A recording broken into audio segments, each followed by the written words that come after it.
Hey guys welcome back to the channel. So ఈరోజు మనం ఏంటంటే ఇంటర్సెక్షన్ ఆఫ్ టూ అరేస్ అనే క్వశ్చన్ చూస్తున్నాం. క్వశ్చన్ నెంబర్ వచ్చేసి 349. సో ఇది మనకి ఏంటంటే రెండు అరేస్ ఇస్తాడు.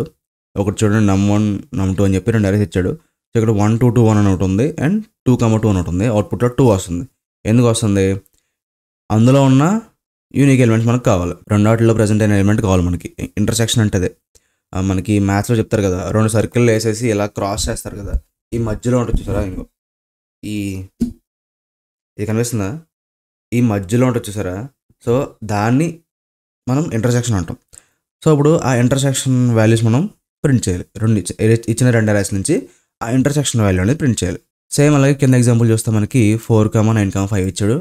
num2 వచ్చేసి 9, 4, 9, 8, 4 ఇచ్చాడు.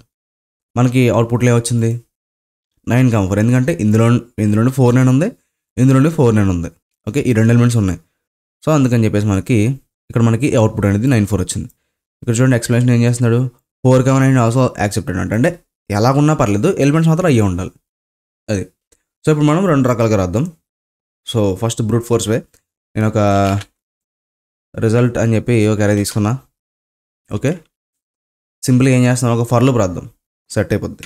ఫర్ నమ్ ఇన్, లేదంటే మనం ఇంకా బాగా రాయొచ్చు. ఎలా అంటే m equal to ln of nums1 n equal to nums2. Okay, ఇప్పుడు మనం ఏం చేద్దామంటే ఇక్కడ నేను ఏం చేస్తాను, ఇఫ్ కండిషన్ వేస్తాను. If m is greater than n, ఇందులో మనం ఫర్ లూప్ రాద్దాం. For num in nums1, m అనేది అక్కడ ఏంటి, nums1 యొక్క లెంత్. సో ఒకవేళ ఫస్ట్ అరే పెద్దగా ఉందనుకో, ఫస్ట్ దాని మీద అటెడ్ అవుదాం, లేదంటే సెకండ్ దాని మీద అటెడ్ అవుదాం. సో ఇప్పుడు for num in nums1, so ఇక్కడ ఏం చేస్తానంటే నేను ఒక ఇఫ్ కండిషన్ వేస్తాను. ఇఫ్ ఈ నెంబర్ అనేది nums2లో ఉందా లేదా, nums2 and not in result. మీకు అర్థమైందా? ఇప్పుడు మనం ఈ ఫస్ట్ దాంట్లో ఐటరేట్ అవుతున్నాం. ఓకే, బాగానే ఉంది. ఇందులో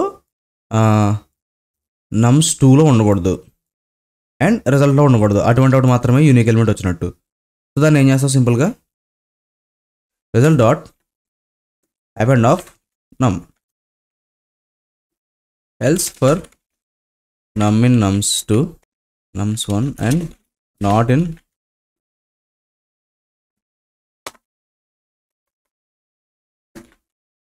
num1.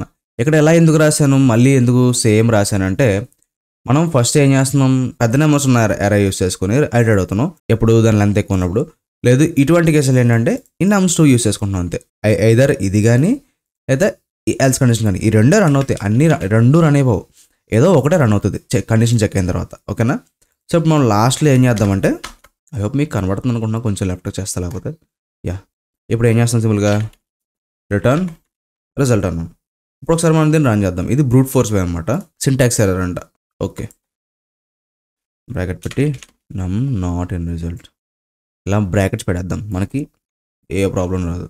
అండ్ ఇది కూడా ఒక బ్రాకెట్ పెట్టేస్తే క్లియర్గా ఉంటుంది. ఒకసారి రన్ చేద్దాం మళ్ళీ.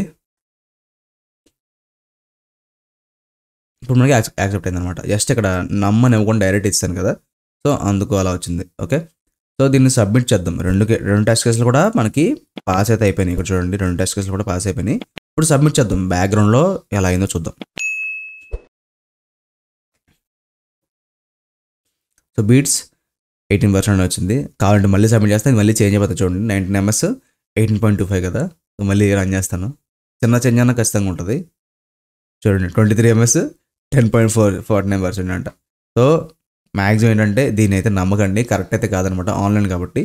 ఓకే, సో ఇప్పుడు మనకు బ్రూట్ ఫోర్స్ పే చేసాం కాబట్టి చాలా వర్స్ట్ వచ్చింది. ఆబ్వియస్లీ రిజల్ట్ అనేది చాలా వర్స్ట్ వచ్చింది. సో ఇప్పుడు మనం ఏం చేద్దాం అంటే దీన్ని ఆప్టిమైజ్ చేద్దాం. దీన్ని చాలా సింపుల్గా రాయొచ్చు, మనం పైథాన్ వాడుతున్నాం కాబట్టి చాలా ఈజీ అయిపోద్ది అనమాట. సో ఇది మొత్తం రీసెర్చ్ చేస్తానా. ఇప్పుడు మనం ఆప్టిమల్గా రాద్దాం. దీన్ని చాలా సింపుల్గా రాయొచ్చు అనమాట. ఎలా అంటే మనం first set of nums1 set of nums2 తీసుకుందాం. మధ్యలో మనం ఇంటర్సెక్షన్కి అండ్ అనే సింబల్ వాడుకోవచ్చు, లేదంటే డాట్ ఇంటర్సెక్షన్ అని చెప్పి వాడుకోవచ్చు. సో ఆ ఫంక్షన్లు వాడుకొని చాలా ఈజీగా చేయొచ్చు అనమాట.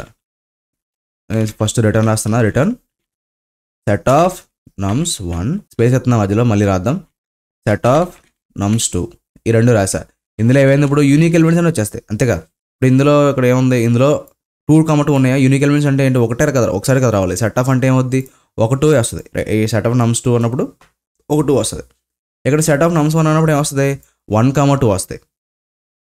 ఓకే, మధ్యలో మనం ఏం చేయొచ్చు అంటే ఇలా యాండ్ సింబల్ పెట్టచ్చు. ఓకేనా, యాండ్ సింబల్ పెట్టచ్చు, లేదంటే డాట్ ఇంటర్సెక్షన్ ఆఫ్ అని చెప్పి ఒక ఫంక్షన్ ఉంటుంది. సో ఇది కూడా వాడచ్చు. రెండు వ్యాలిడ్, రెండు ఒకటే, చేసే పని అంతా ఒకటే అనమాట. సో సింపుల్గా ఉంటుందని చెప్పేసి నేను యాండ్ సింబల్ పెడుతున్నా. ఇప్పుడు మనకి ఇవి రెండు ఎలా వస్తాయి, మనకి అవుట్పుట్ సెట్ లాగా వస్తాయి. సెట్ అంటే ఫ్లవర్ బ్రాకెట్స్ వస్తాయి. మనం అవుట్పుట్లో ఏం ఇవ్వాలి, ఇక్కడ బ్రాకెట్స్ ఉన్నాయి సరే, ఎలా ఇవ్వాలి, లిస్ట్ కింద ఇవ్వాలి. సో సింపుల్గా ఏం చేస్తానంటే దీన్ని ఇలా మొత్తం రెండింటి బ్రాకెట్స్తో క్లోజ్ చేసి లిస్ట్ ఆఫ్ అన్నాను, అంతే అయిపోయింది. సో రన్ చేస్తున్నా చూడండి, మనకి ఆన్సర్ ఇది వచ్చింది చూసారా, రెండు యాక్సెప్టెడే, సింగిల్ లైన్ అయిపోయింది. ఇందాక అంత ఫర్లు రాసి అన్నీ చేసాం కానీ వేరియబుల్స్ తీసుకుని, సో ఇది సింగిల్ లైన్ అయిపోయింది అనమాట. ఓకే, ఇప్పుడు ఒకసారి సబ్మిట్ చేద్దాం. చూడండి, బీట్స్ 100% కాంప్లెక్సిటీ 0 milliseconds. ఎందుకు వచ్చింది, అసలు చాలా తక్కువ జరుగుతాయి అనమాట. ఎందుకంటే ఫంక్షన్స్ వాడుకుంటాం కాబట్టి చాలా తక్కువ వర్క్ అయితే జరుగుతుంది. బట్ ఈ అకౌంట్ మళ్ళీ సబ్మిట్ చేస్తే మళ్ళీ చేంజెస్ అవ్వచ్చు, చేంజ్ అవ్వకపోవచ్చు. యా, సేమ్ అయితే ఉందన్నమాట. ఇది one of the best code. అందుకే ఆప్టిమల్ వే ఎందుకు ఆప్టిమల్ వే అంటున్నాను, ఇందుకే అనమాట. సో చాలా డిఫరెన్స్ ఉంటుంది బ్రూట్ ఫోర్స్ దానికి. ఇప్పుడు మనం టైం కాంప్లెక్సిటీ మాట్లాడుకుంటే బ్రూట్ ఫోర్స్ వచ్చేసి ఏంటంటే O of m into n. Okay, O of m into n. ఇది వచ్చేసి ఇక్కడ మనం ఫస్ట్ సెట్ కింద కన్వర్ట్ చేస్తున్నాం. సెట్ కింద కన్వర్ట్ చేస్తున్నాం కాబట్టి సెట్ కింద కన్వర్ట్ చేసి రెండు అరేస్ని సెట్ కింద కన్వర్ట్ చేసి తర్వాత మధ్యలో అండ్ వాడుతున్నాం, ఓన్లీ యూనిక్ ఎలిమెంట్స్ తీసుకుంటున్నాం. సో ఇప్పుడు ఇది ఆపరేషన్స్ ఎలా రన్ అవుతాయి అంటే, ఇప్పుడు ఫర్ ఎగ్జాంపుల్ సెట్ ఆఫ్ నమ్స్ 1 ఎన్ని ఉన్నాయి, 4 ఉన్నాయి. సెట్ ఆఫ్ నమ్స్ 2 యూనిక్ ఎలిమెంట్స్ ఎన్ని ఉన్నాయి, 1 ఉంది. ఇప్పుడు ఈ కేసులో ఏంటంటే O of minimum of nums 1 or nums 2. Okay, ఎలా రాయొచ్చు అంటే దాన్ని నేను ఈ కింద రాస్తా, పక్కన రాస్తే మీకు కనిపించదేమో. O of min of నమ్స్ 1ని m అంటాను అండ్ నమ్స్ 2ని n అంటాను. ఇందులో మనకి తక్కువ ఏ ఎలిమెంట్స్ ఉన్నాయో ఆ ఎలిమెంట్స్ మాత్రం తీసుకుంటాం కదా. ఇప్పుడు ఇక్కడ ఫస్ట్ ఎగ్జాంపుల్ ఏంటి, 2,2 ఉంది అంటే సెట్ ఆఫ్ నమ్స్ 2 చేస్తే ఓన్లీ 2 వచ్చింది. ఓకేనా, సో ఆప్టిమల్ వేకి బ్రూట్ ఫోర్స్ వేకి అది డిఫరెన్స్. అదేమో m into n, మొత్తం అరేలో ఉన్న అన్ని ఎలిమెంట్స్ చెక్ చేయాలి కాబట్టి m into n అవుతుంది. ఇందులో ఏంటి, ఓన్లీ యూనిక్ ఎలిమెంట్స్నే బయట తీసుకుంటాం కాబట్టి O of min of n m, n. O of 1 అనడం కరెక్ట్ కాదు, O of min of m, n. ఏది అరే తక్కువ ఉంటే అది, సింపుల్గా చెప్పాలంటే. సో అది intersection of 2 arrays solution. I hope మీకు క్లియర్గా అర్థమైంది అనుకుంటున్నాను. ఒకవేళ అర్థం కాకపోతే కింద కామెంట్ చేయండి, నేను అయితే ఆ రిప్లైలో ఎక్స్ప్లెయిన్ చేయడం ట్రై చేస్తాను మళ్ళీ క్లియర్గా. ఓకేనా, చాలా చిన్న కోడ్. ఇలాంటి ఏమైనా మనం సాల్వ్ చేస్తున్నప్పుడు మాత్రమే మనకి లాజిక్ అనేది స్లోగా బిల్డ్ అవుతుంది అనమాట. సో మనం ఏంటంటే ఒక వర్స్ట్ వేని అండ్ అలాగే ఒక బెస్ట్ వేని రెండు కంపేర్ చేసుకుంటున్నాం ప్రతి క్వశ్చన్కి. సో ఇలాంటప్పుడు ఏంటంటే మనకి ఆ మెయిన్ లాజిక్ అర్థమవుతుంది. సో అందుకని చెప్పేసి రెండు రకాలుగా చూపిస్తున్నాను మీకు. ఓకేనా, వెళ్ళి ముందు లైక్ చేయడం మర్చిపోకండి, సబ్స్క్రైబ్ మన ఛానల్కి. సో మిమ్మల్ని రేపటి పెడితే ముందుంటా. Till then take care, bye bye.